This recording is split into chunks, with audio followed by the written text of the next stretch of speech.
The last piece we need to look at in class address book is the OnItemClickListener that responds when the user touches one of the items in the address book list activities list view.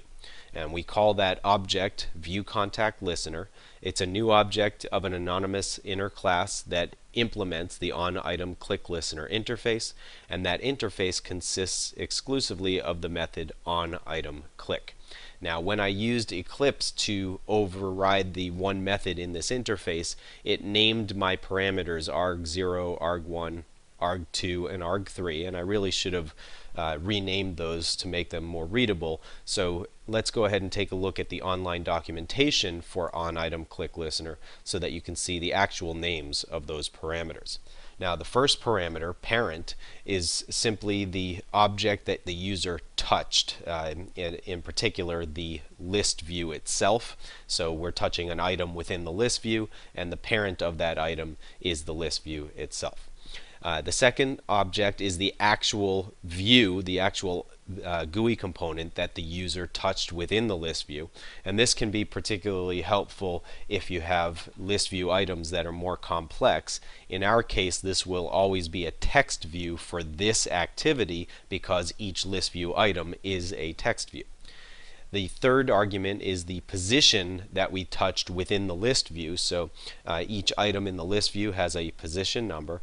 And the last argument, the long integer called ID, is the corresponding row ID in our database that represents, in our case, the contact that the user touched.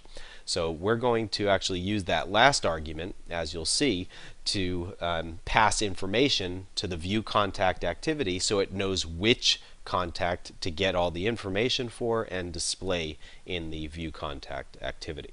So in our overridden OnItemClick method, what we do is first create a new intent object that's going to allow us to launch an intent for displaying the view contact activity. And again, notice the second argument to the intent constructor is the class definition, if you will, for the view contact class. So again, this is the Java shorthand for loading up a class dynamically at runtime. And at line 122, we are doing something new in this case. We're calling the intent's putExtra method, which allows us to put a key value pair of information into the intent, and the launched activity can then access that information and use it to do a task or to perform a task within that launched activity. And in our case, the view contact activity will use the row ID that we're providing to determine which contact to load up from the database and display on the screen.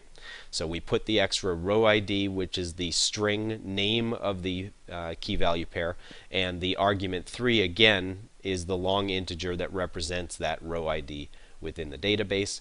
And just to show you, putExtra can be used with lots of different data types. So here's the intent class in the online documentation, and you can see here that there's many overloaded putExtra methods. All of them take a string as the first parameter, which is the key in the key value pair, and then there's various data types that you can use as the second argument. So in this case, you can see double array, an integer, a char sequence, so that could be something like another string, an individual character value, a bundle object, an array of parcelable objects, a serializable object, so something that could be serialized, and there are many other options here as well. As you can see, I'll just scroll through to show you that there's plenty of putExtra methods that enable you to really load up an intent with all sorts of additional information that can be used by the launched activity.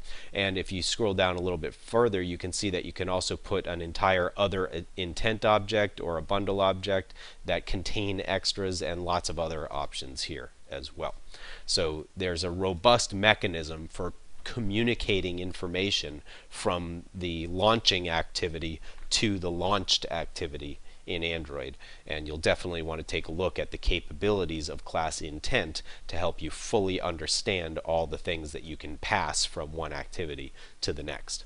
So we put this little bit of extra information into our viewContact intent, and then we simply call start activity with viewContact as an argument, and that's going to launch the viewContact activity. And of course, whenever you launch an activity, that takes the current activity and pushes it to the background. So if you have activity lifecycle methods that get executed when an activity goes to the background, they will get executed as part of launching the other activity.